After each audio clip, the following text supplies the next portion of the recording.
evil's not always a demon. So you've heard of evil incarnate, and that is a process of thought form, which is most believed in the Eastern ancient religions. But a thought form is, if you think about it and concentrate on it enough, you can create an entity. And this entity is just simply created by human emotion. The more people participating in that same thought and emotion, the more real that entity can become, or at least faster it can become real. I do think that mankind has actually already created portals into these other dimensions, and we've actually seen evidences of it, whether metaphysically or scientifically. Tonight in the studio, paranormal counselor and demonologist Timothy Earl. He is with the Advent International Order of Exorcists, and they address the emotional, spiritual, and psychological impacts of encountering supernatural entities. Timothy works with trained professionals to treat and provide entire deliverance from demonic possession. That and more tonight on My Alien Life. My Alien Life is recorded live from atop the Northern Rocky Mountains and is available on Spotify, Stitcher, iTunes, and everywhere fine podcasts are found. My website is at www.myalienlifepodcast.com. There you will find my email address, all previously recorded shows, and more. I am Cameron Brauer. This is My Alien Life, and the podcast starts right now. My Alien Life Podcast.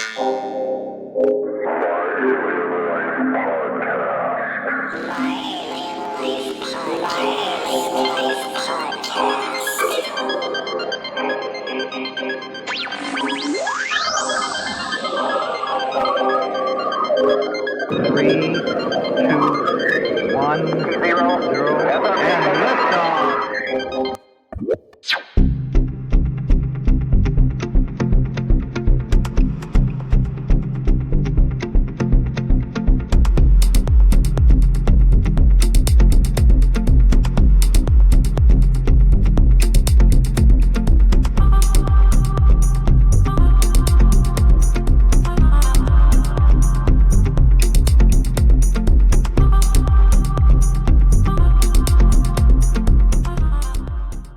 Timothy Earl is on the show tonight, and Mr. Earl is from Wichita, Kansas, and he is an active member of the Advent International Order of Exorcists, which is affiliated with the Old Roman Catholic Church.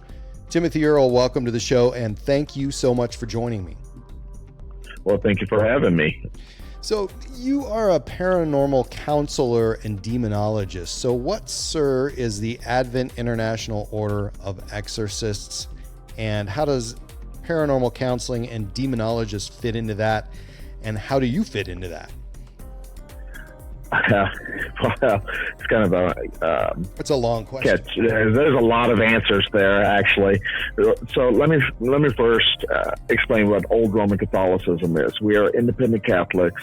That the movement started back in I think it was 1870. Moved away from the Roman Catholicism, whereas that's when the Roman Catholics believed that the Pope was an extension of God. So people still wanting to practice Catholicism moved away from that and moved away from the Vatican and continued forward.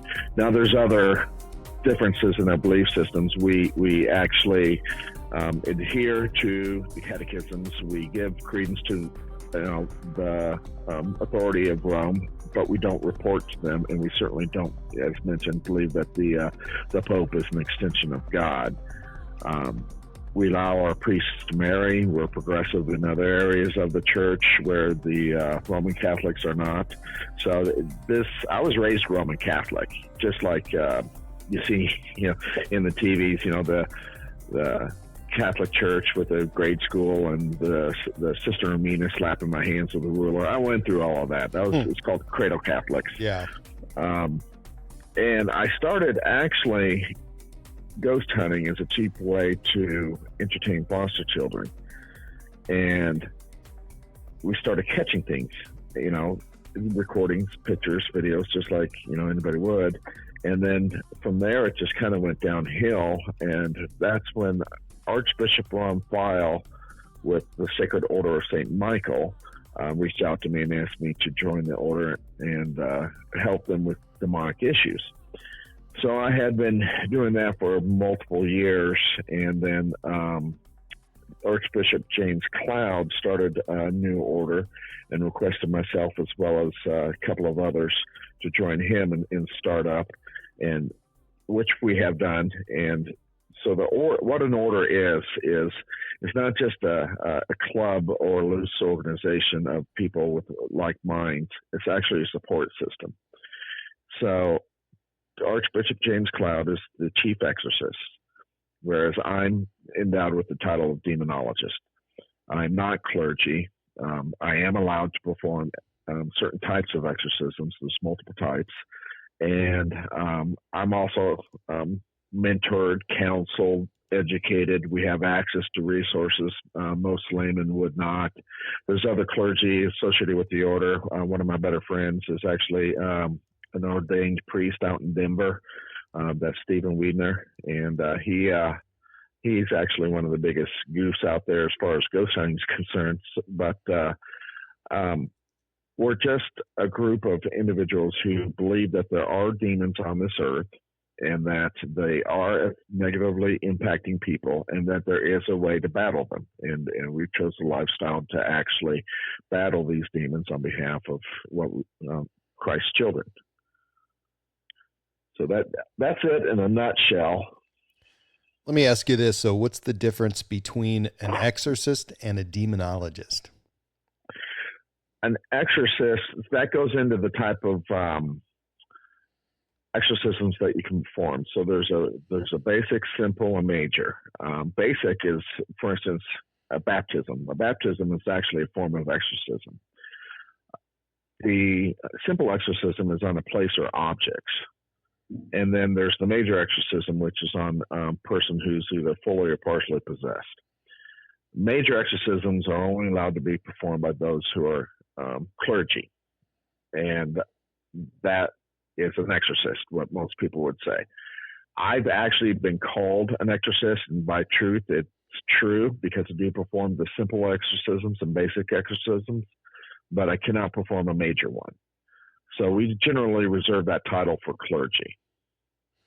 So a major exorcism has to do with a person. What if you have a house that has demons and you want to rid that house of demons? You're able to do that, and what would that be called? So, an exorcism, and yes, I can. Yes.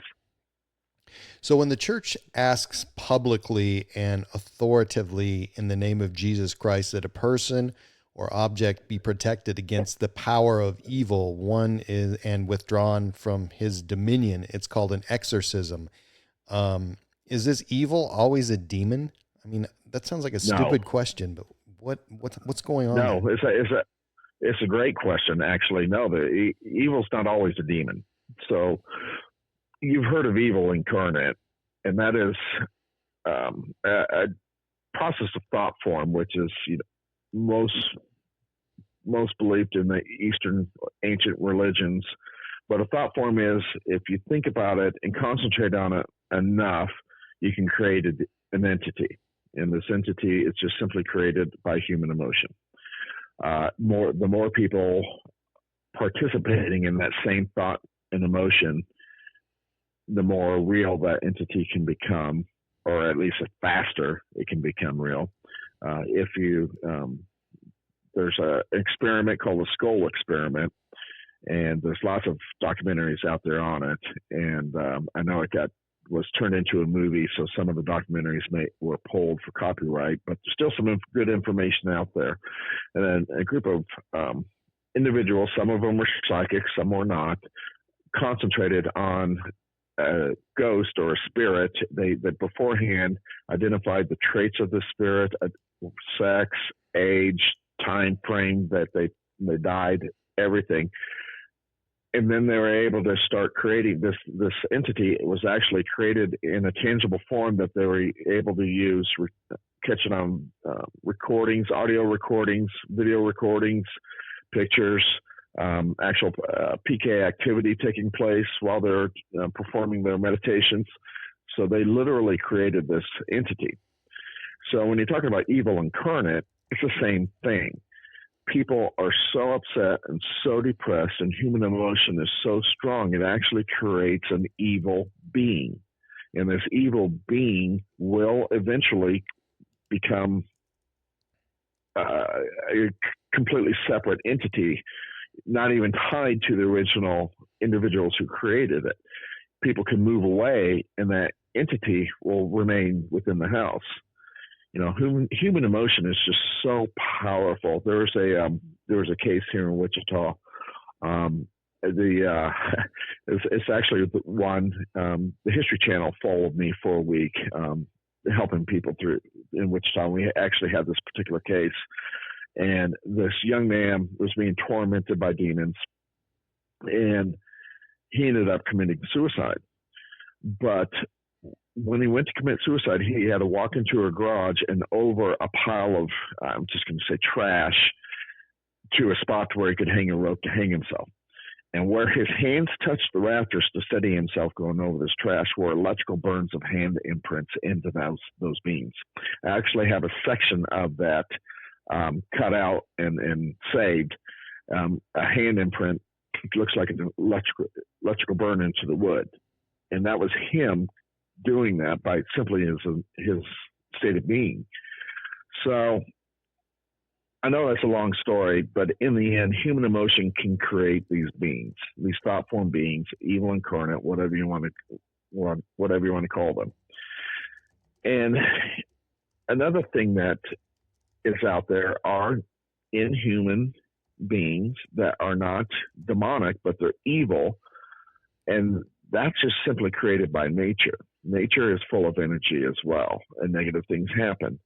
So these entities are created in the natural world, and they're not always easily taken care of. There's rules on the other side, and not all rules will apply to the right beings. That's part of my job, is to actually find out what type of entity we're actually dealing with. And so, no, they're not always fallen angels. Everybody thinks of the demon as simply a fallen angel in biblical text, and that's not what demons always are. So when an actual evil incarnate is created, does it have a form? Does it have a shape, or is it just an energy? Usually just an energy. I can't see these things. Others can, and I give credence to them. And what they describe is just dark blobs. You know, these blobs will often reach out and grab onto somebody, tether onto somebody, and they typically are stagnant, meaning they don't move from place to place. They like to stay in one location. They're kind of stuck in a sphere of where they were created, so to speak. Sometimes even only in one room in a particular house.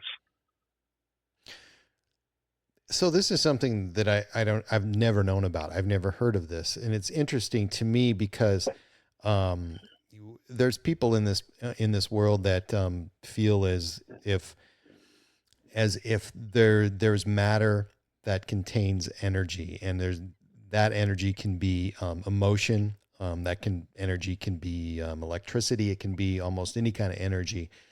Do you feel that there's some sort of matter in the space that we live in that actually collects this type of energy, concentrates it, and just holds it in this certain place? Or is there another mechanism that you could describe to me that is happening?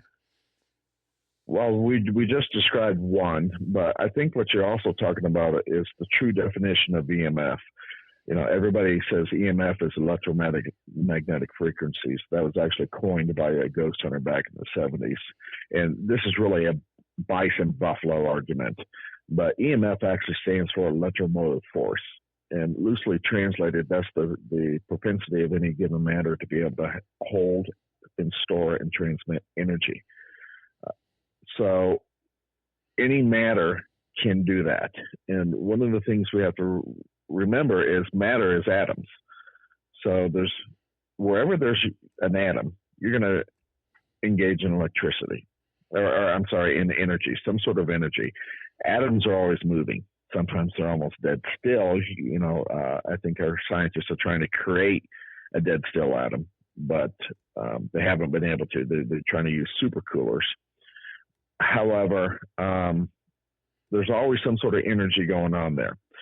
So when a human exerts certain type of emotions, they're going to attract certain type of energies around them, certain type of, atoms, positive or negative.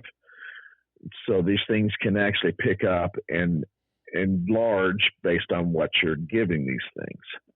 So yes, absolutely. Human emotion, spirits, your chakra, whatever people want to call it, can actually affect and embed itself into the atmosphere, let alone the material items around you. There's basically scientific fact on that. The first law of thermodynamics is you cannot create or destroy energy. You can only change it. So there you go. So when does human emotion cross the line and create evil incarnate? I'm not sure I can actually quantify it. I don't know that. I'm sure people have tried. At the end of the day, if it's a negative emotion, I would say that that's what generates the evil. Now, negative emotions aren't necessarily sad, but consistent sadness can create an atmosphere that you walk into a room and it's full of depressed people who have been living there for a while. You feel it. It will actually absolutely affect the environment. So, but is that evil? It's just negative. I would say evil, the crossover, I guess it would be anything anti-human or anti-Christ. If you think of just in the terms of antichrist, what is antichrist? Things against Christ. It's not necessarily that you're against Christ, but you're against his teachings. And if his teachings are peace, love, and acceptance, and you're against that inherently would be the antichrist and hence be evil. So you can absolutely see a child who's 3 years old and some people could describe the child as having a lot of a lot of energy, but then once in a while you see a child that acts out in a different way totally, and maybe that child looks evil, maybe that child does things that are mean, maybe that child is mean to an animal or to its parent. Now, when you see that, we also know that those kids can grow up and just be perfect humans. They can be a priest. They could be a fireman. They could be almost anything. So what about, that innocent little child that has that type of negative energy? Is that creating evil incarnate? It's a long question. I wouldn't think so. I think because a child, especially a child who doesn't, you mentioned a 3-year-old, but 3-year-old doesn't know any better. That child is a product of its environment. If the child is acting out, it's acting out because somebody else has taught that child to act out. It's parroting, or, unfortunately, oftentimes we're called into situations where a child's being physically abused, and for some reason or other, the parent thinks that it's demonic. Had a case where a child was being bitten overnight, and the parents are convinced that a demon was coming into the room and wanted evidence and wanted rid of it. Well, come to find out, it was the grandmother biting the child. Wow. So I don't think an innocent child could create one of these thought creatures, so to speak, just for the simple fact that they are a product of their environment. I think thought creature is a good word. I mean, that actually gives me a sort of a picture of what that could be like. So we have this evil energy, this evil incarnate energy. Can that take possession of a person, or is a possession something different? It can. It's not necessarily a possession. It's more over a oppression. Now, there's 5 different. First, let's define what demonic activity is. There's actually 5 different types. Everybody talks of 3, but there's 5. There's temptation. We always forget about that. There's oppression. There's infestation. Oppression is when they're around you and they're making you think evil thoughts. They're making you angry, emotional outbursts. They're affecting your relationships, but they also affect your finances. They also affect your job performance. They also affect your health, physical health. There's a whole lot of litany of items that they can do under an oppression. An infestation is when they're in your house, they're acting out. A lot of times people mistake them for poltergeist, which is the new buzzword for a spirit that has PK activity, that is objects moving or being displaced. But then there's the 4th type is partial possession. Now, I think that when you're talking about one of these entities, you're talking about that it can oppress you into acting out, and it could possibly partially possess you because you become obsessed with the emotions that it's embedding onto you or is imprinting onto you. So I would actually call that a partial possession. And then, of course, the 5th activity is a full possession, where you have actually given in to the demonic entity and allowed it to take you. So if you have a true demonic possession and you're possessed, or somebody is possessed by a demon, was that demon a person at one time, or a fallen angel, or is that something else that takes control of that person? All the above.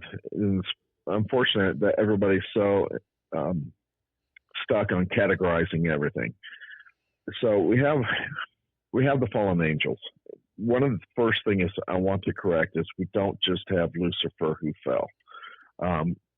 If you're talking about the canonical text, you really need to go into the Old Testament, and that talks about additional angels who fell. But you can even look at the New Testament in 2 Peter, verse 4. It talks about God did not spare angels when they sinned, but sent them to hell.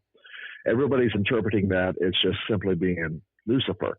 Well, no, it's multiple angels, because if you go back to the book of Enoch, you're talking about different levels of heaven, where, level 2, he comes into rebellious angels who are imprisoned. And then he comes into level 5 to another group of rebellious angels. So there's multiple sects of angels that fell. Okay. But they're not necessarily always the ones who are trying to do harm to you. The Watchers fell. The Watchers, they're the Nephilim, the giants of the earth, are mentioned in the book of Genesis, right? And Enoch discusses that a little more, where there were, and even the book of, what's the Jewish book? Jubilee. They talk about the Watchers. They were sent to earth to watch over men, teach men, and then they bore children, which became the Nephilim and the giants. Well, the Watchers were cast to earth. They weren't cast to hell. They were cast to earth. Now, the Watchers want to get back into the good graces with God. So that's a fallen angel who is not going to be possessing somebody. Their children have hybrid souls. Now, their children will possess people, but the Watchers themselves don't. Truth be known, we have absolutely no idea how many fallen angels there are, or how many types of fallen angels there are. Some people try to say that they know, but if you look at all the canonical books, or books that were canonical over the years but dropped out, there's so many different types just simply discussed. But then, these ones who are damning mankind, let's just generalize it into Lucifer and his sect of demons. So they're hell-bent on the destruction of mankind. One of my favorite myths about a demon is that they have to feed. Well, they don't have to feed, because that would be something that's terminal if they don't. And they're not terminal by any means. These are ancient beings.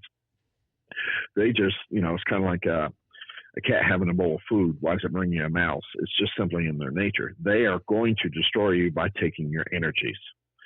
So that's an easy way to wear you down. It's the oppression, and they're trying to get you to the point to where they can take you. But there's other things that they can create to do that. Actually running into an actual fallen angel that's in a mode of possession is not all that popular or common, let's say. Possession's not common to begin with anyway.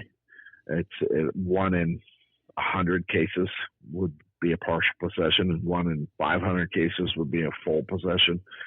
But for it to be an actual fallen angel would be even less than that. It's most likely going to be an entity that they have created, and this entity that they have created are performing their minion work. So one of the things that we know that these beings do is lie consistently, and they take on the names and shapes of their masters. And it's up to the exorcist to identify whether it is actually an angel or not, because that'll tell you immediately how to interact with this thing. So I know it's a long explanation, but no, a fallen angel isn't the only thing that could possess somebody, and actually often is not. It's usually most often something else. And yes, human spirits can do the same as well. They can latch on to you and try to take your body. Now, the variance here is they can suppress your conscious, but they cannot take your conscious, whereas a demonic entity could. So that's how we can gauge the difference between, inhuman spirit and the human spirit performing the possession. I think people always have yeah, that was great. I mean, that's way more than I would have ever expected, and this is an education right now because it's so much different than I would have thought. Now, one of the things that we keep bringing up angels, and as humans, we see, we see things in relationship to ourselves. So I think a lot of people believe that humans can become angels. Were there angels before there were humans? I mean, were there angels out there before humans came upon this earth? Yes, angels were created before man. Absolutely. And that's actually what ticked off Satan. Satan was God's, right-hand angel, and was actually Lord of the morning, Lord of the light. Right there, almost as powerful, not almost as powerful God, that's the wrong thing to say, but extremely powerful. There was God, then the next most powerful entity would have been Lucifer. Well, then God created mankind, and Lucifer was supposed to bow to mankind, and he couldn't do that. He felt he was, parallel to God, and that's what started this cosmic conflict for our souls. Did God allow Lucifer? Does he still allow Lucifer? He does. And why? He does. Why is that? Well, Lucifer is given the material, the matter, the principalities of the earth. We call it the principalities. The reason God has allowed Lucifer to be here is because of our sin. And I know that a lot of people are going to get cross on this, but we have to remember God gave mankind a choice. Whether you want to believe it was the true story of the Garden of Eden or not, just know that we were given a choice. We could live in his kingdom where everything is perfect. We won't be harmed. We could have, Snickers bars all day.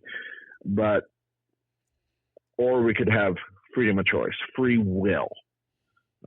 And he told us if we chose free will, you can do all these other things, but you're not going to be able to live in my kingdom. You're going to be out of my house.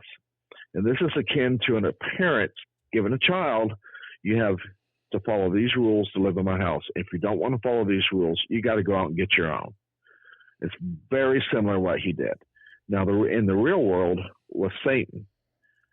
And, well, we chose that. We made the decision to go ahead and live in the principalities of this world in which he rules. So that's why when people say, how could God allow such a thing? It's real simple. We chose it.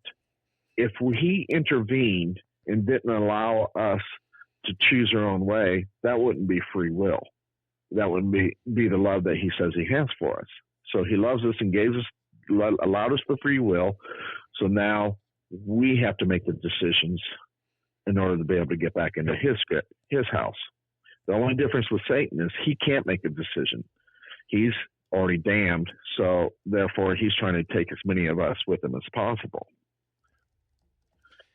Why do people become possessed? There's no one answer to that, honestly. If we could maybe fix it, because you could have really good Christian people become possessed. In fact, one of the bishops out there performing exorcisms, and I don't have permission to bring him up, but he's a popular one. He's convinced that more Christian people become possessed than more non-Christian people. And it almost seems, an antithesis of what we've been taught all our lives. But the truth is if you're damned, why would a demon want to even mess with you? He's going after the targets. And demons don't want to be found either. So at the end of the day, they're lurking where they can do as much damage as possible.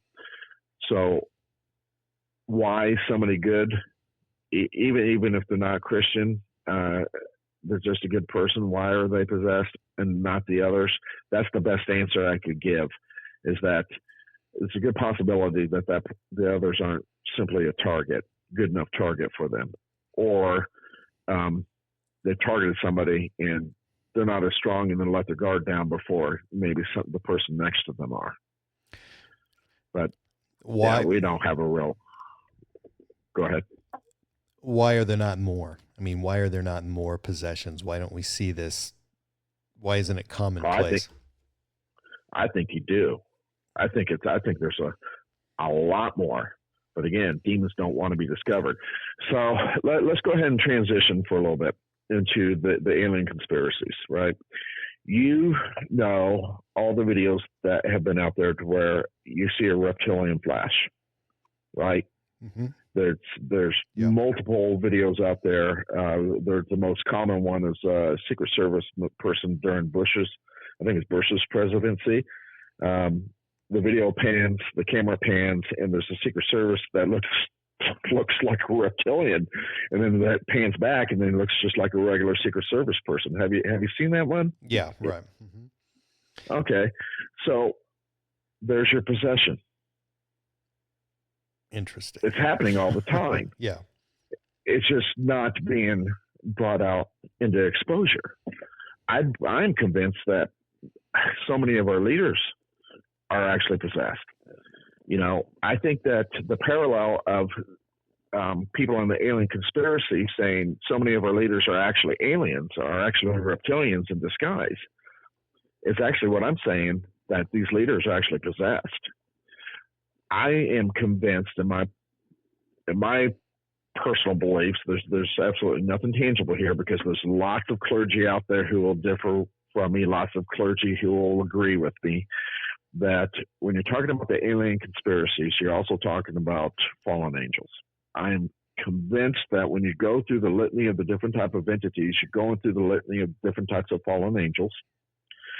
I think that because Satan was given principality of this earth, and he was actually Lord of the air as well, you're seeing him exercise that kingdom in the material way.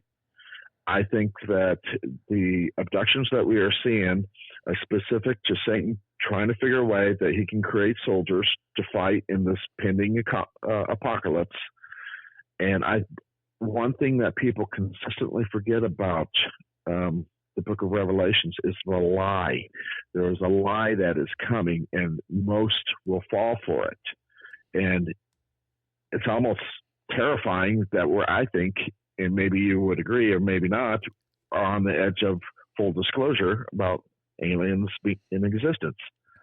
I do think that, even some of the description of aliens paralleled the description of demons, of what people see there, and it's just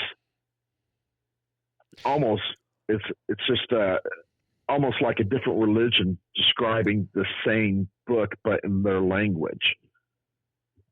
I think one of the things too that you can think about is you take a person like me, growing up in the middle of nowhere and wasn't around movie theaters and real rural environment. And there's a lot of people like me that grew up in the 70s and the 80s, and they woke up one night and saw this being or entity, whatever it was, at the foot of their bed or in their bedroom, or they saw it in another place. Now, the interesting thing is that we describe those almost exact. It's almost the exact creature. Now, some people have varying stories and different types of the different species, they call them, of aliens, but a lot of us have the same vision, or we saw the same thing. The other thing is that, there are certain parts of my account, my story, that I don't tell people about, because I'm interested to see if these subtle things pop up, if I hear it again, or, if there's somebody that's really close to me and I let him in on, some of these details. And, I'm finding that, we share this down to, minute details. So, one of the things I think that really, really gets confused, and you hear people fighting with this all the time, is they're believers in aliens. And then you have people who are believers in aliens, but they're also devout Christians. So they combine the two a lot. And that's when it really gets confusing, when you combine aliens, when you combine religion, what was Jesus, what was this, what was that? How often do you hear that? I mean, when you go to a home that possibly has some sort of entity or demon in that home, how often do you hear these people complaining about aliens and that it's not a demon, it's an alien, or vice versa? Not often, actually. Unfortunately, they're so terrified. They're really not quantifying or trying to categorize what it is. To them, it's just evil. So anything evil is a demon. But I want to share something with you that would actually, maybe you have heard it before or haven't. Some people actually ghost hunting or paranormal investigating. I'm twirling my eyes because they're really just ghost hunters, but have actually found aliens in these haunted locations. Have you ever heard of that? Yeah. Mm-hmm. I actually did a show with a person who's done this, and he says he's actually discovered, he thought he was dealing with a possession, but it wasn't demonic. It was an alien. And I don't know if that's what you're saying. Well, a good friend of mine, I mentioned him earlier, Father Wiedner, was actually ghost hunting at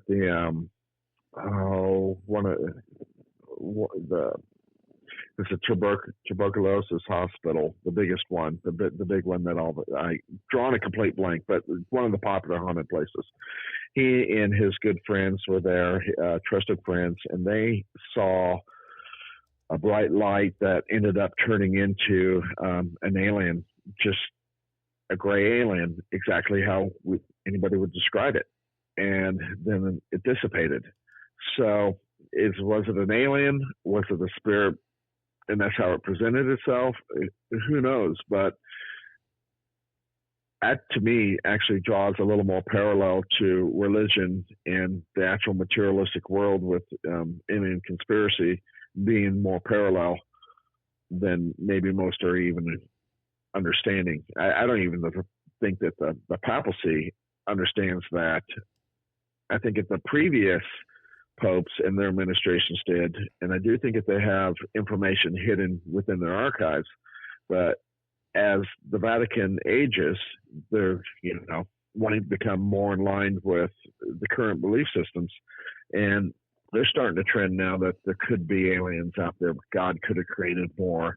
And I think that we're going to see them actually coming out and saying that they're just God's creatures like us. And that in turn is the big lie, that somehow or another these things may have even, biologically engineered us instead of creationalism.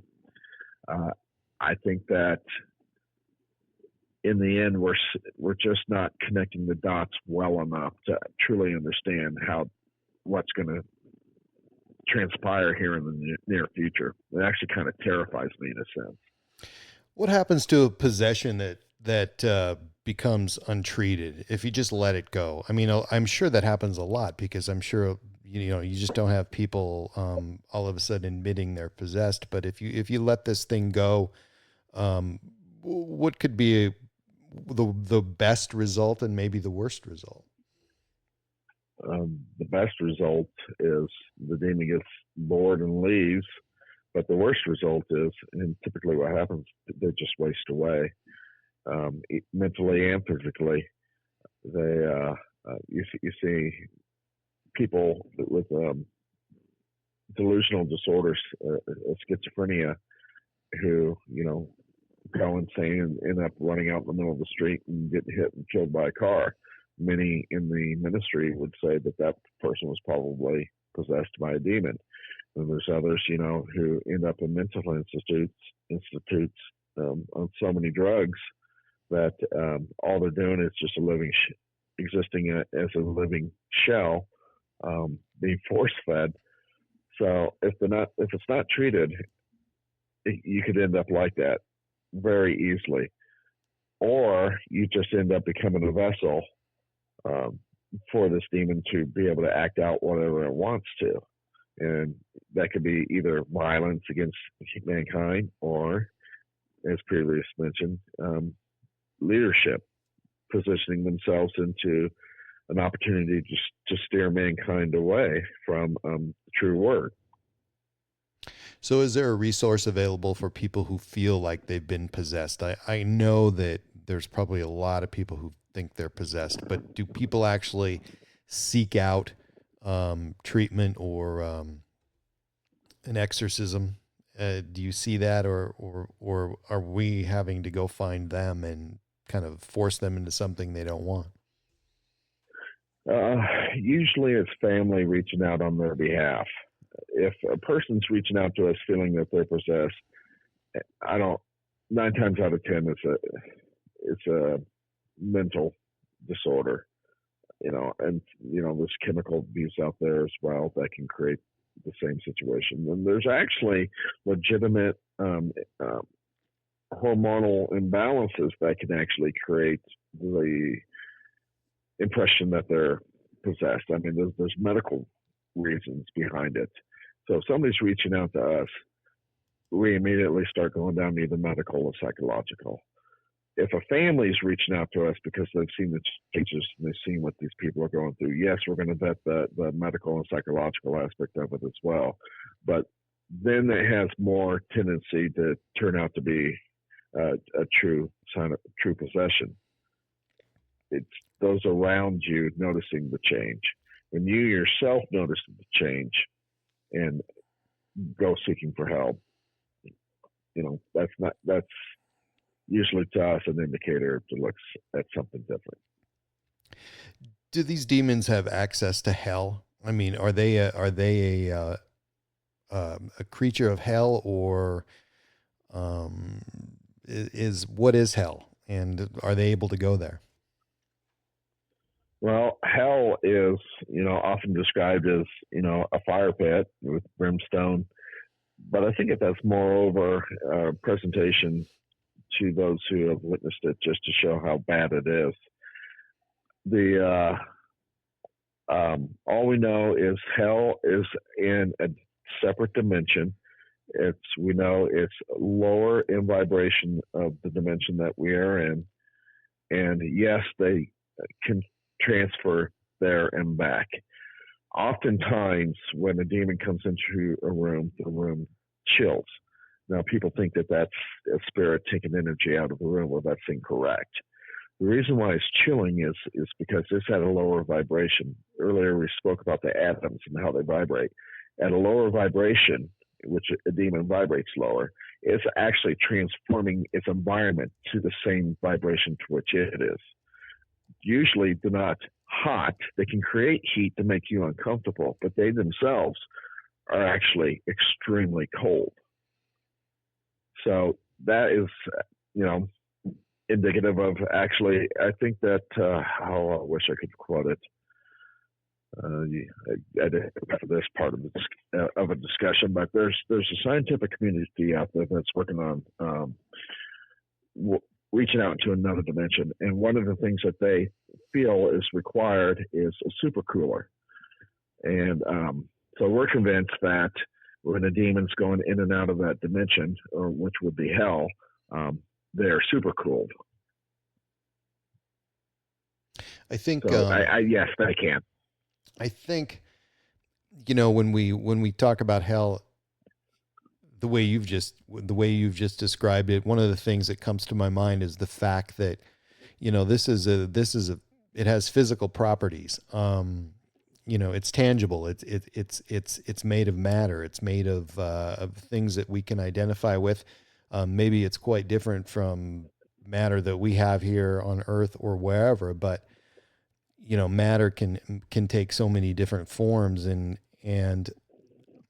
I think, and to me, it's amazing to me because, we think, as growing up, I was thinking of ghosts as, something totally different, something that, that could pass through walls and that could do so many different things. And, it existed on a completely different plane.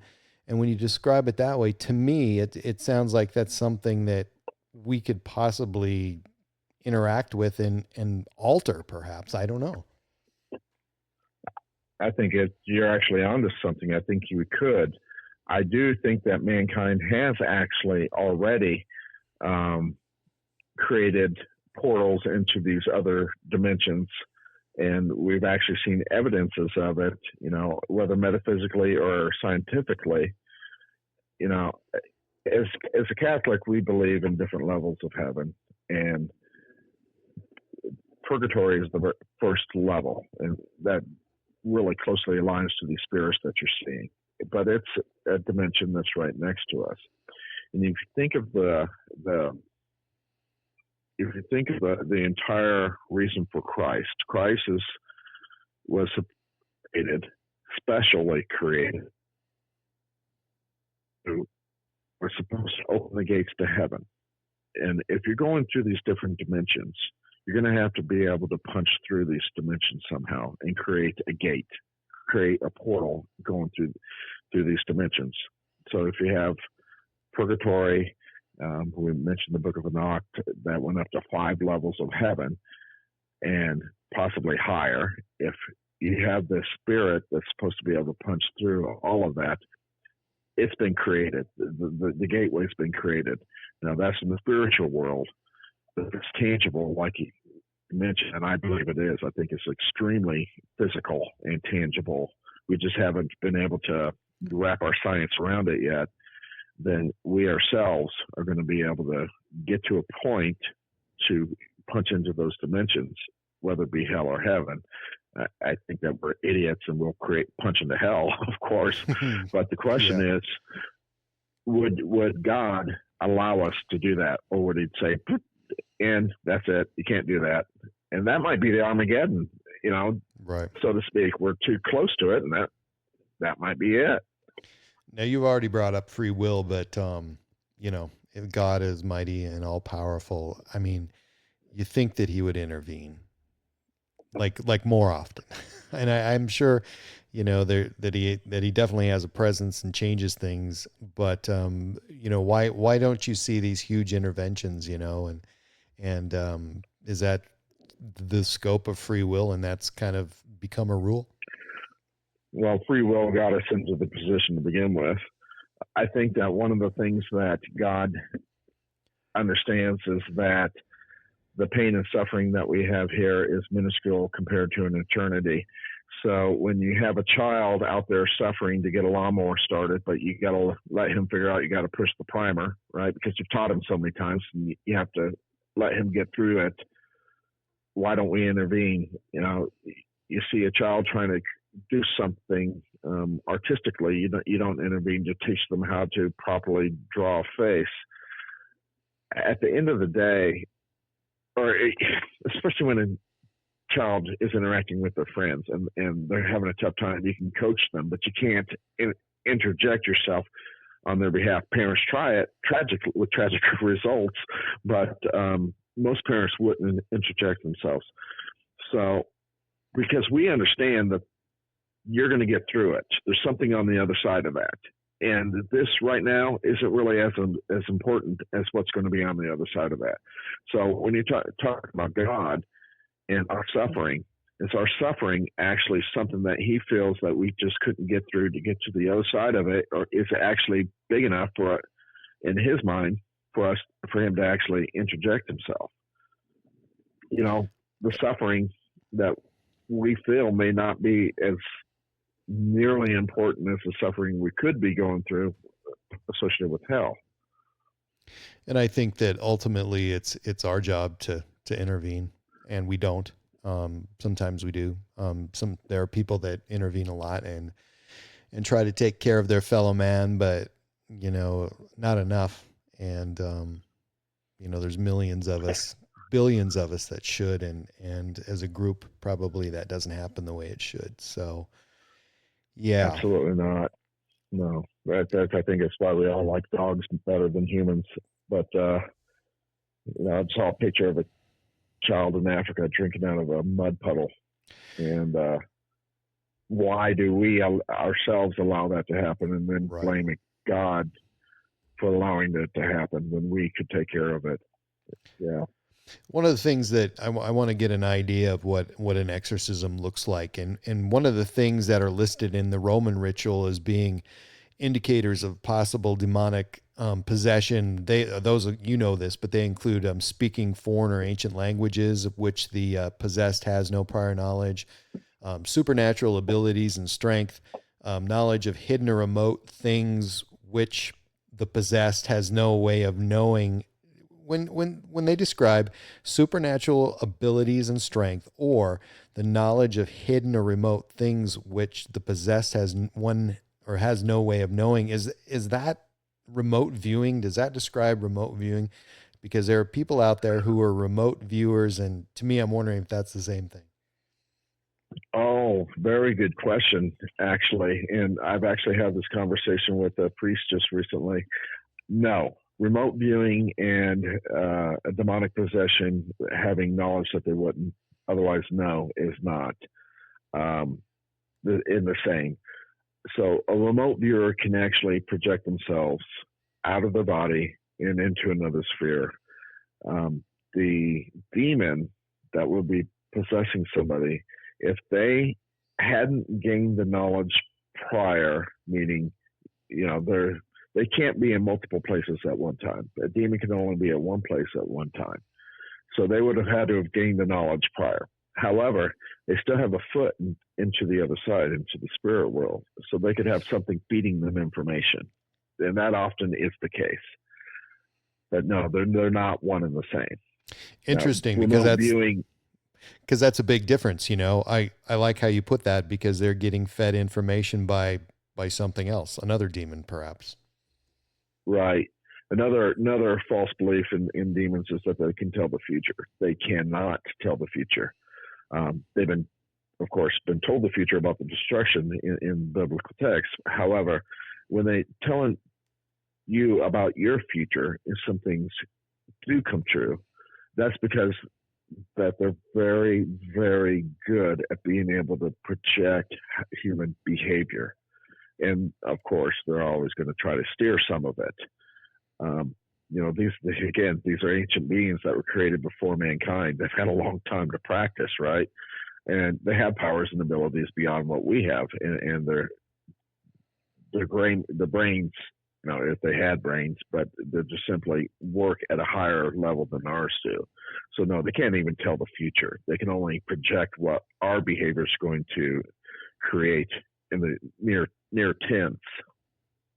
So the last thing in there, I know it's not the last thing, but it's an aversion to anything holy and profuse blasphemy and or sacrilege. So to me, those are huge signs. I mean, if one of my people or somebody that was close to me was speaking a foreign language or an ancient language which they had no prior knowledge, I mean, that to me that's a big deal. So are there early signs of possession, or should we wait until the victim starts speaking in an ancient language that they Uh, had no prior knowledge? I mean, what would be the early signs? well, when you're talking about aversion to religious iconology or artifacts or anything of that nature, it's very easy for somebody who's actually mentally ill or somebody who's trying to pull one over on you to act like they are. So we try to slip in little ways of having them interact with a sacred object and see if they have a negative reaction to us. A little slip of holy water into a drink, a little holy water on the hand when they shake their hand, or bless them on the forehead with, I'm doing air quotes, anointed oil, which is not anointed oil. It's just dirty weight out of the garage. And if they have a reaction, that's not a possession. If they don't have a reaction to that, but do have a reaction to hand soaked with holy water, that's a good indication. But there are signs prior to that where you'd want to intervene, and it's a change in behavior, change in moods, the way that they're lashing out at people, violently usually, becoming withdrawn when they were open, cheery people, broken up relationships. When they start taking, it's almost akin to somebody who's getting into drugs, has a drug addiction, and they take that spiraling down. It's very similar behaviors, except for there's no drugs involved. So while that can be also terms of a mental illness taking over them, such as delusional behaviors tend to manifest themselves later in life. So somebody 1 year is just fine, and then the next year they're behaving just like I just described. Well, that's when you really want to start getting involved and identifying just what's going on. So there's earlier signs. All the items that are listed in the Roman rituals or the Roman rite are very indicative, but those are just extremely obvious signs. Unfortunately, Those are obvious Ill- signs for sure. I mean, that's yeah. I can't even imagine seeing that. But look at the time it was written. Mental health was not even a discussion. So there's so much more work that's been done in psychology and psychiatry to better understand the human mind, and we really need to bring today's medical world into the diagnosis of somebody who may or may not be possessed. And I know people put up with this for years because, I've read stories and where the household and it was in Great Britain. I was just watching it last night and I wish I could tell you what it was, but it was in the early 70s. There was a case in Great Britain, and these people had all kinds of things, moving furniture, and it's documented. It's on film, but this went on for a very, very long time. And before they finally asked for help, I don't, is that part of the possession? Is that you basically show this lack of interest, or is there fear all the time? I mean, which is it? I think that what you're talking about is a social construct of not being able to talk about paranormal activity. It's such a taboo subject. We have a mathematical equation that says that the Higgs boson or the God particle exists. So we invest $1 billion into a super collider, right? But yet we have anywhere from 65 to 73%, depending on which one you want to talk about, which statistics you want to quote. People believe that paranormal activity is real, and 1 out of 4 are convinced that they had a paranormal experience. Yet we can't talk about it openly as a society. It's just so taboo. That's why people take so long to seek help. So many religious leaders don't even believe that demonic or any supernatural activity even exists. They believe in a metaphorical Bible instead of a real Bible. And I don't want to belittle anybody's belief systems, but you see it more often in the Protestant religions.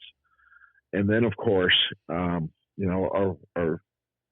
especially today, people are following our religion and just call them not even being spiritual, and atheism is on the rise.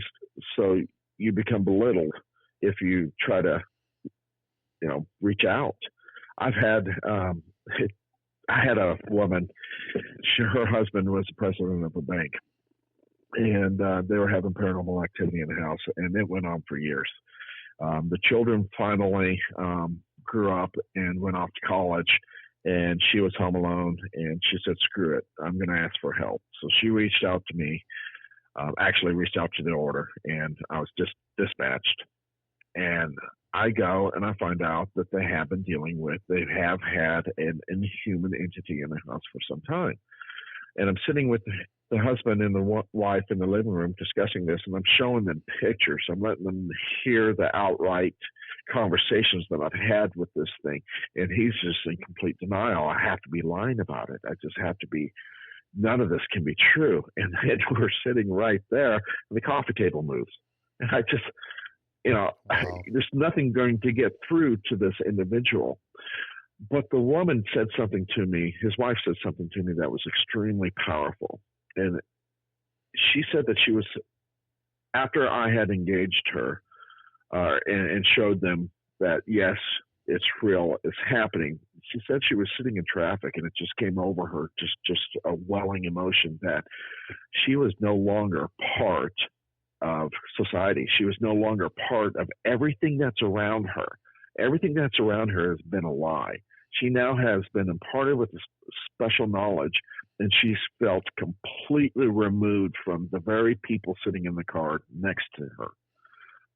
She just was thrown into just a fit of depression over this. Her whole belief systems were shattered, and it made me realize, and it wasn't quantified at the time, in the 90s, in the early 2000s, PTSD was not a diagnosis that you would ever hear of. But a lot of these people are suffering PTSD from these traumatic experiences that they're having. And they're given medicines for it instead of actually treating what's taking place. So I think society is the reason why people suffer so long before they actually reach out for some sort of resolution. What was it like to see a possession for you for the first time? I mean, what was that like? I was in complete disbelief. To me, honestly, I thought the person was full of it, faking. And it wasn't my case. I was helping a friar out of Oklahoma. I didn't believe it. I honestly didn't believe it. So we went through the litany. I did my best to pray, and bear in mind, the Roman rite is just one of the ways that you can exorcise somebody. Each priest is going to go in with his own set of prayers, his own process. He will most likely take from the Roman rite, but they don't go down that, consistently.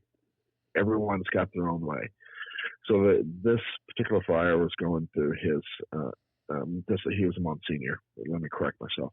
He was going through his prayer set of prayers and his commandment of this entity, and this person passed out, and the Monsignor continued, and then this went on for about 5 minutes. I'm wanting to grab this person and actually, check and see if they're okay, but I'm being motioned not to, and after about 5 minutes, this person grasped air, got up, and didn't even recognize any of us. And there was legitimate lifting in that room. You could feel the elevation of energy just rise dramatically. That's what it was. I was completely amazed. I was taken aback. He had the faith. I did not. So that actually taught me to believe people a little more than what I was actually willing to do. And completely changed my approach. How can you do this and not be out of your mind scared? I mean, because it's a scary thing. I'd rather look at something and confront it physically, no matter what it looked like. That's not the scary part. The scary part is what it does to us that you don't see. One of the jokes that we run with in the ministry is if you're in the ministry of deliverance, you're broke. You will never have money. And it's true. We're always broke. It's something fun. There's financial catastrophes consistently with this. And I mean, just ridiculous things. I had 3 cars break down on me, all with timing chain issues. This was just this year, just recently. And each one of these timing chain issues was anywhere from $1,000 to $3,000 worth of damage. I mean, is that coincidence? So it's a choice. You can protect yourself from having the, supernatural influence, but it's the materialistic influence that is tough. It just is. So when you look at a celebrity exorcist, and I know that there's some out there, and they're doing well for themselves, and they have absolutely no issues, and they're happy and joyful and saying that they're casting demons. They're not. They're absolutely not. It's almost akin to, a soldier who's been in battle has a specific air about them. They call it, the stare, the glaze. And another soldier who's had that same experience knows when somebody's lying about it, knows when they haven't been in combat, but they're saying that they had. It's very clear. So an exorcist who, I don't know, that isn't somewhat cynical as well, got a dark sense of humor. But an exorcist that's just up and bubbly, joyful, everything's great in their lives, nothing's going wrong, simply is not battling demons. So it's a choice. You just kind of get sucked into it. And I tried to get out of it multiple times. I've actually went silent, not responding to requests. And it's something always happens to bring me back into it. I just tried to get out of it just recently. But a good friend of mine was needing help in performing of a possession on 2 people as well as the house. He was going to take care of one person. Another priest was going to take care of another. He needed somebody to exercise the house easily. So I was pulled back into it, and here I am again. It's not something that you could actually leave. You keep getting steered right back into it. We've created firemen, we've created police officers, and those are 2 professions that I definitely wouldn't want to do. I can't even imagine getting woken up in the middle of the night and battling a fire or assisting in investigating a horrible crime. So, what you do is amazing to me, because it's very possible that you could be called and you're going to be doing something that, most of us don't understand, and most of us have a hard time believing. And the ones who do believe it would think that would be, one of the worst things that we could be a part of. I mean, it's a great thing to do and a great thing to be a part of, but it seems very intimidating. It seems very scary. So what, if you get the call, what's the procedure? What do you throw together to make that call and to get to this person to help them out? How does that work? So there's the call, as you mentioned, and it sometimes is an email. It comes in different forms, obviously, but there's the initial contact. And when I'm speaking to somebody on the phone or via email, I ultimately they want to gush and tell me everything. I try to be polite and listen to them, but I'm not really listening to them until I get face to face. I need to sit and look in their eyes to have that conversation. And it's almost like similar to an interrogation that a detective would do, looking for the truth of the crime, with the exception that I'm not trying to steer them into divulging themselves into what the crime is.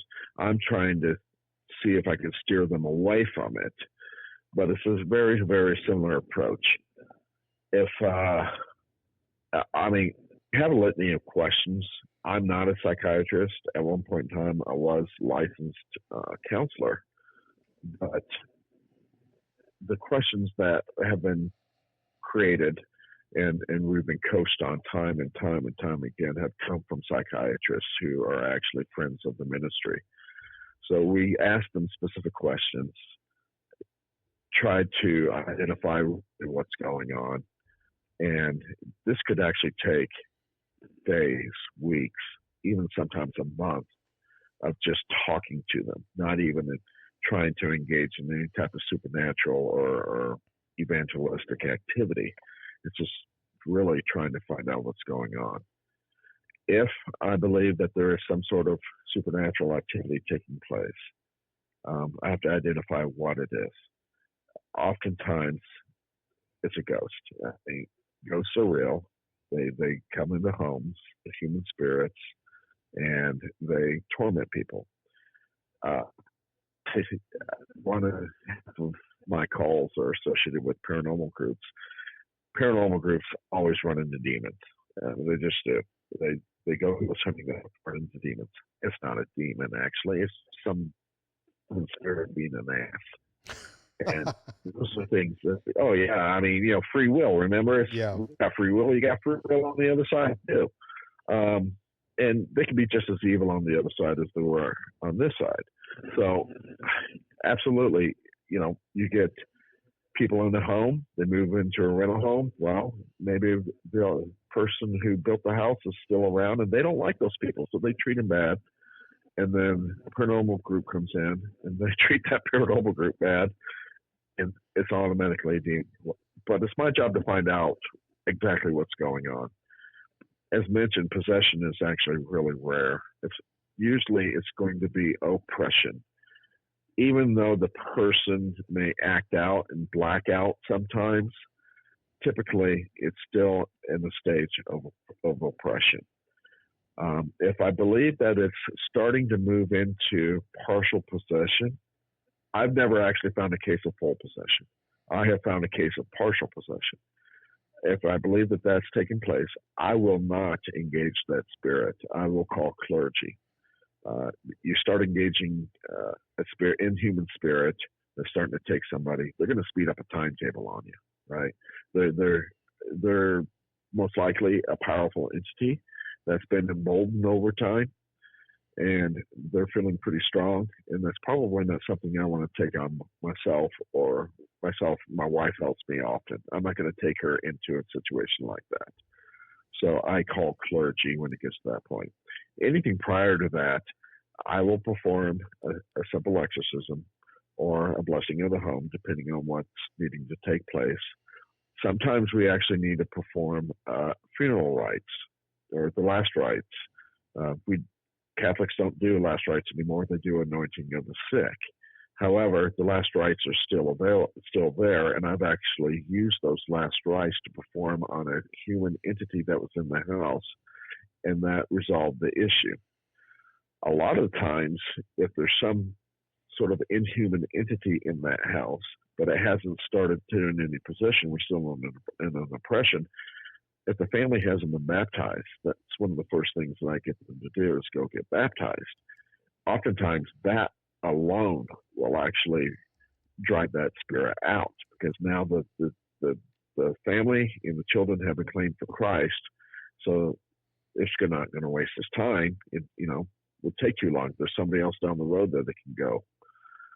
So that's it in a nutshell. It doesn't really get any more glamorous. There really isn't any glamour to it. It's as a joke. It's 99.9% boredom and it's 0.01% terror. So it's more. That's where I mentioned I'm a paranormal counselor first, because I counsel people. I've had to counsel people on marriage. I've had to counsel people on child rearing. I've had to get engaged in really personal aspects of their life to get them going down the right path. It's not always demons. So what are the tools of the trade? What does the exorcist bring with him or her? Usually it's a kit. It's a box. Mine's not as big as others. In fact, this is recently the exorcism that I mentioned. I put mine next to Father Wiedner's, and his was much bigger. It took a picture of it. It was a joke. It's not the size of your box that matters. But you're going to bring holy water, and not all holy water is the same. There's different types of holy water.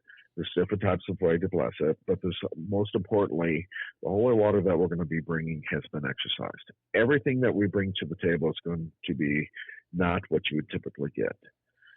It's salt. The salt that we bring is not just blessed salt. It's not just salt. It's exorcised salt. We exorcise demons out of it. If there happens to be a demon in it. The holy water, the best holy water that I could ever get my hands on is Epiphany water.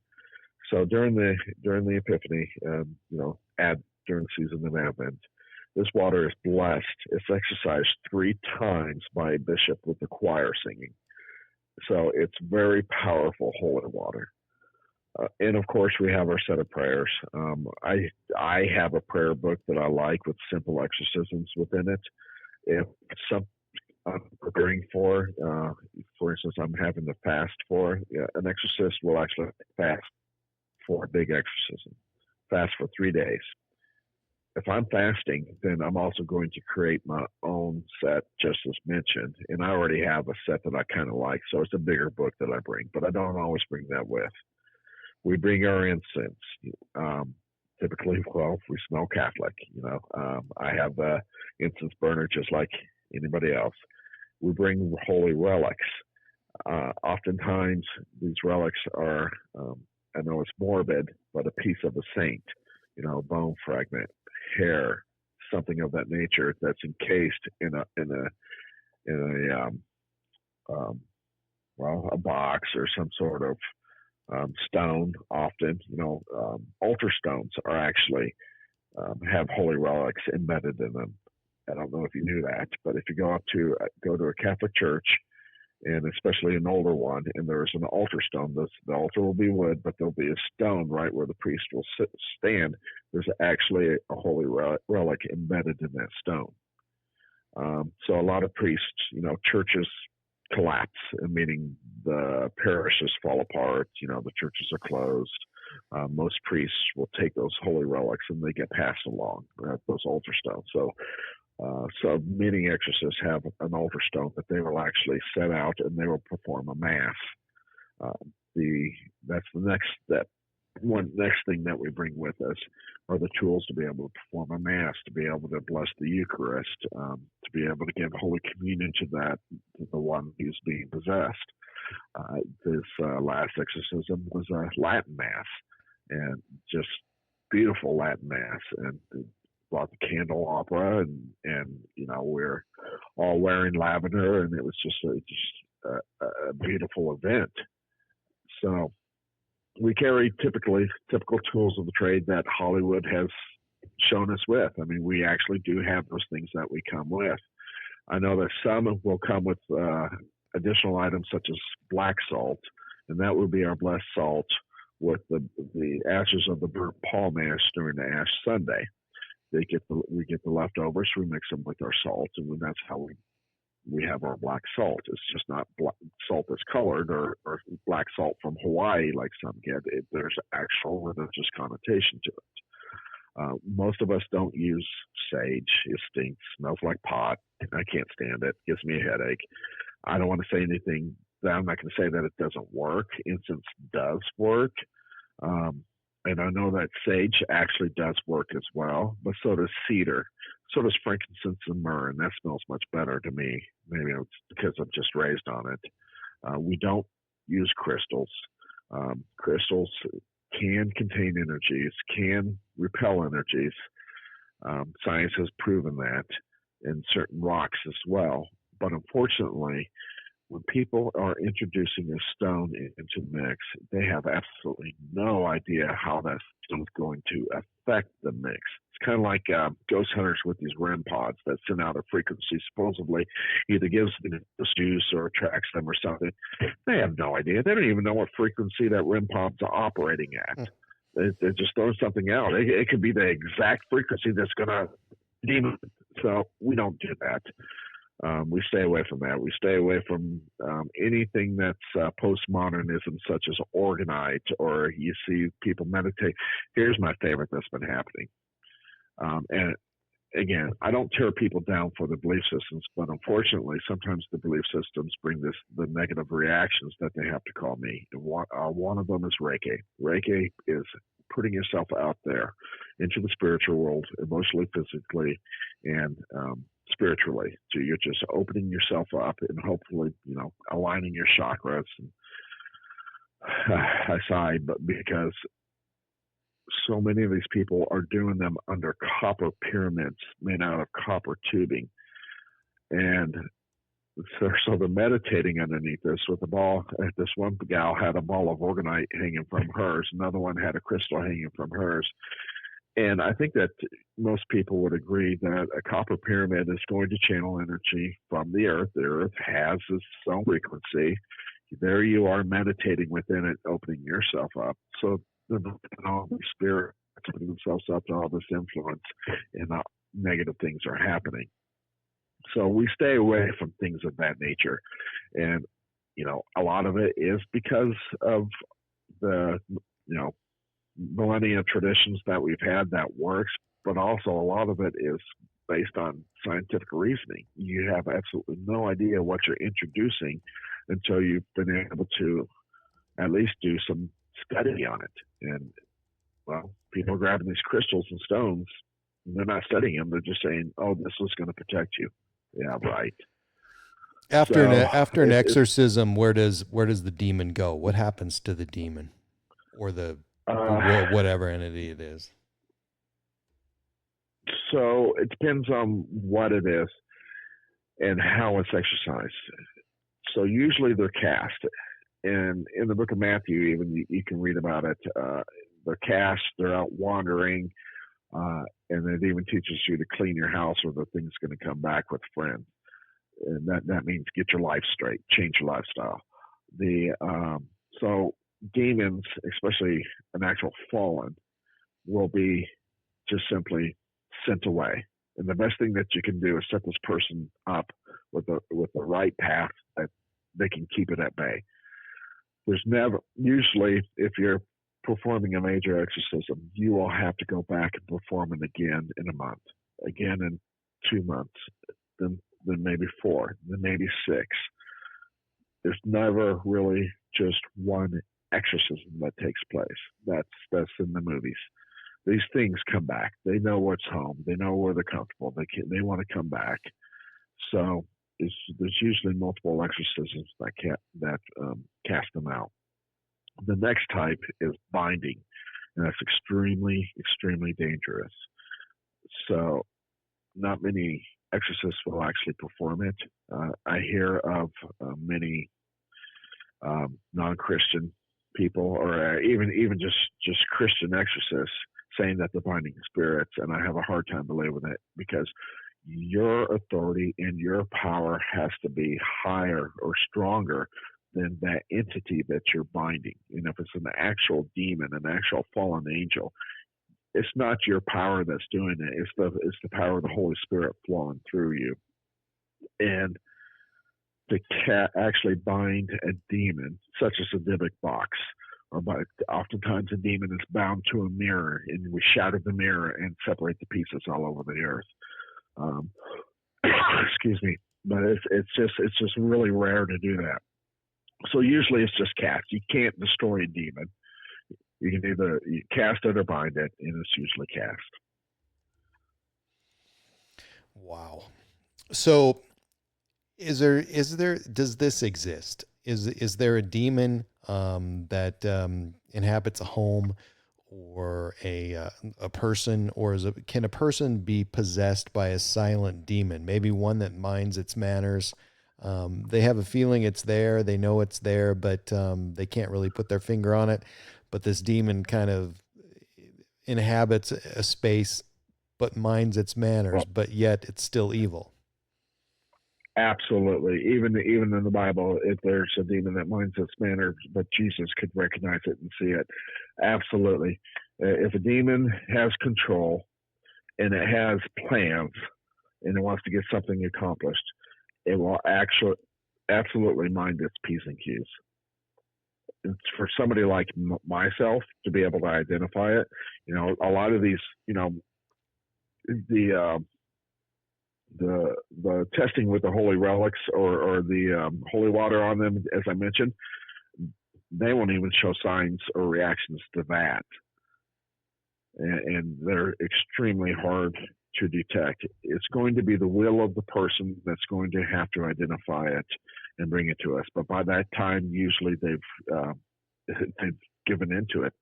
They've just allowed the possession to take place, and they're just basically hitching along for the ride while the demon's in control.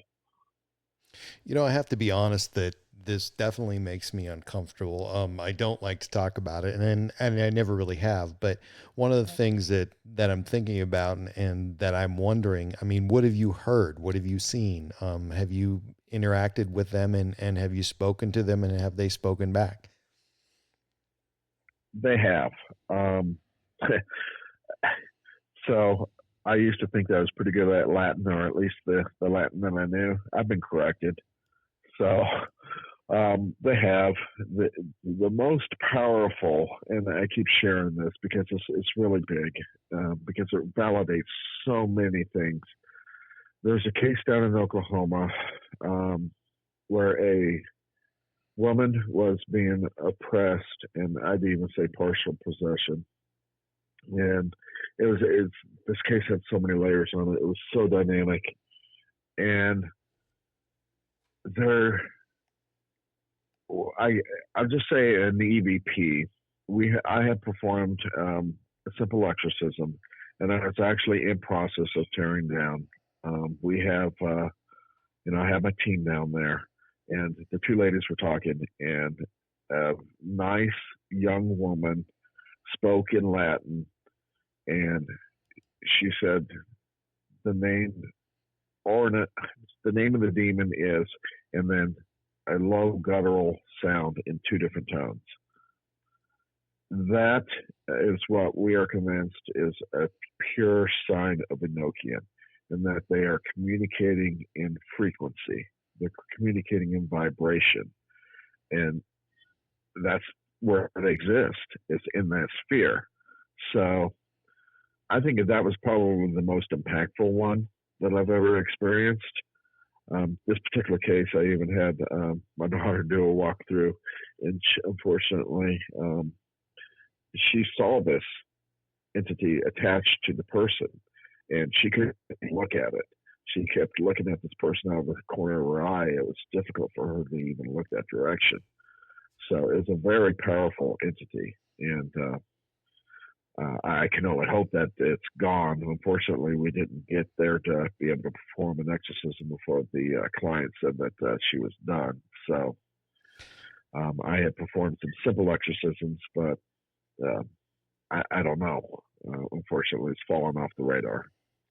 So I'm not suggesting that this is even a possibility, but obviously, even being a demon has got to be a miserable thing. Have you ever heard of a demon becoming something else? I mean, you could do an exorcism and a demon becomes something positive or a spiritual or loving creature. Is that even a possibility? Not in my world. That's a I've strange never question. heard of it.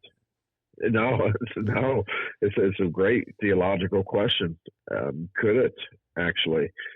I I don't know that that's actually ever been quantified. I know it's been asked before, not of me, but of others, and the answer is unequivocally no. They cannot turn around and start a good nature. If they do start a good nature, it's because they are steering you down a path that they want you to go down. And it's extremely hard for people to be that negative. I mean, it's really hard, and it's taxing on a person for depressed people, for people with all kinds of issues. But when they become that negative, it's so incredibly hard and taxing on the body that we're talking about entities out there that are your worst nightmare person times 10. So to me, it would seem that it would be so much easier for a creature like that to become something loving or become something positive. But is well, it oftentimes, bear in mind, that's how they start. That's how they get into your life. They present themselves as something other than what they are all the time. You think, we always joke about the demon child. Well, oftentimes they do present themselves as a spiritual entity that is a child. That's a ploy of theirs. Every time that somebody tells me that they saw a ghost that's a child, I'm always suspect. And they can also present themselves as, one of your past loved ones. That's real common. At the end of the day, they don't want you to know that they're a demon. They are going to fool you at first. But in order for you to completely succumb to them, you have to submit your will to them as they are. So they will reveal themselves to you sooner or later. Interesting. So is it a good idea for a person who basically has, as you said earlier, that people have a hard time admitting that they may have this problem and there's a stigma attached to it. Is there a problem for a person to look up information on how to do this and try to do this for another person? I mean, is that a bad move? Absolutely. If you're not, well, I didn't start doing it until I was mentored for quite some time, but if you don't have a grounding and a strong faith, then you're going to end up getting yourself into trouble. One of we talked about the Holy Spirit. One of the things about the Holy Spirit is it's a jealous spirit, and if you put yourself before Christ, it will not be with you.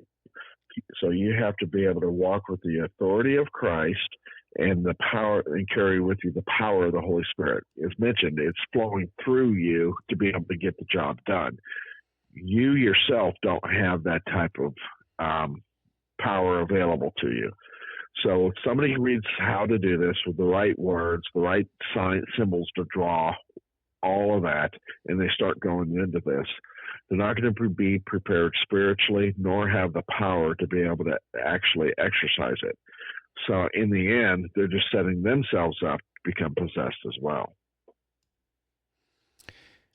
What would be somebody's first move if they had a relative or a friend or somebody that they wanted to help? Where are they going to go with this? What should they be doing? Reach out to.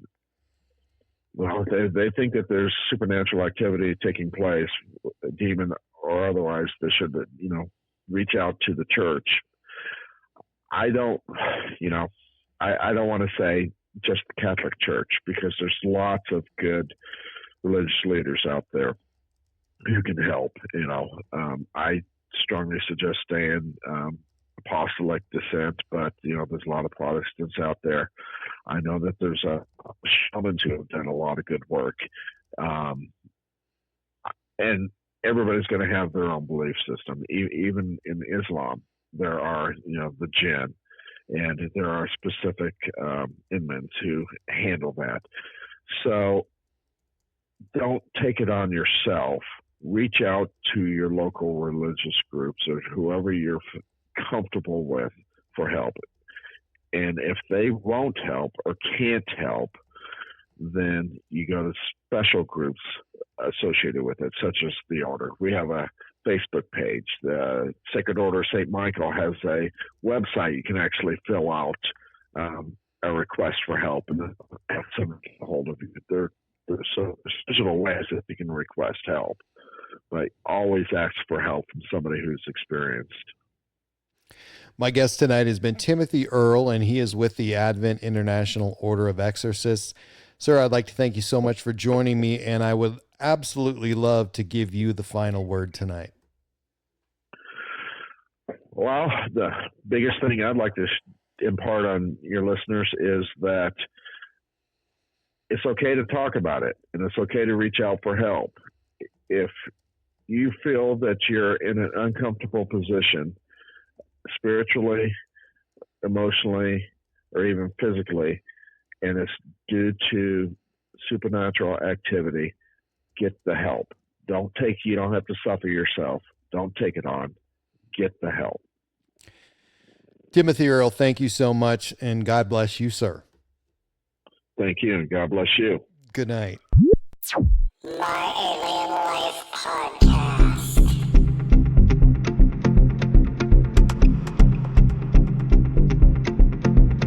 You can find my website at www.myalienlifepodcast.com, and please subscribe to my latest downloads at iTunes, Spotify, Stitcher, and at podbean.com. And please follow me and like me on Facebook and Twitter. My Alien Life is written and produced for broadcast at Studio 254 in the Northern Rocky Mountains. The music you are hearing is produced and created by ELEON. You can find all ELEON's work online at Heart Dance Records.